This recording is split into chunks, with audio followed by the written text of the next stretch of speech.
Okay, folks, this is a little video that should help you with your results section of your blood pressure lab.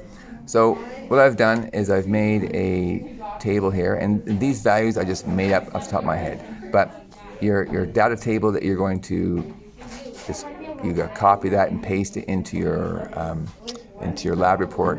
You have to have your subjects' names. You have to have resting systolic measured in millimeters of mercury. Make sure you have your units. You have resting diastolic and post-exercise and so on.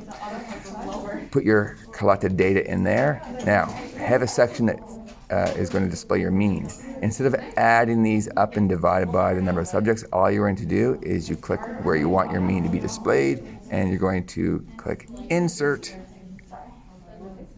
Function, select Average, and this is by default is the mean, and you get this.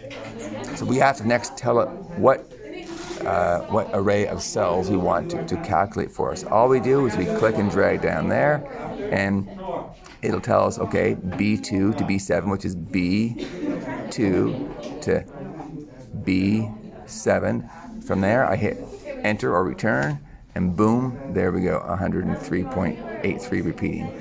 And instead of going through that procedure 3 more times, this is super easy. Highlight that, click that little corner there, drag it over, and it will automatically do that. Instead of this time, it's going to be C, and this is going to be column D and column E.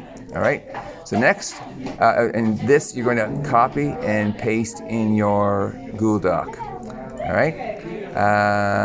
Now to do a graph, set up a new table that you don't have to put in your document, but this will help it make it really easy to generate a graph from. So I've taken out the units here and I put them over here. Blood pressure in millimeters of mercury. This will be our label for our y-axis. These will be the 4 labels for our x-axis.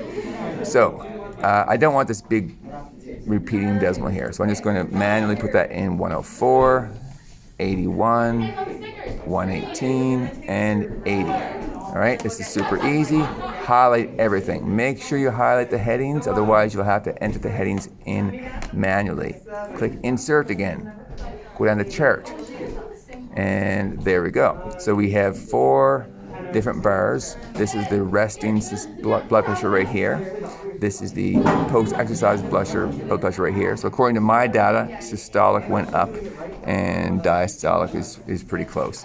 And we have our y-axis already labeled, x-axis labeled.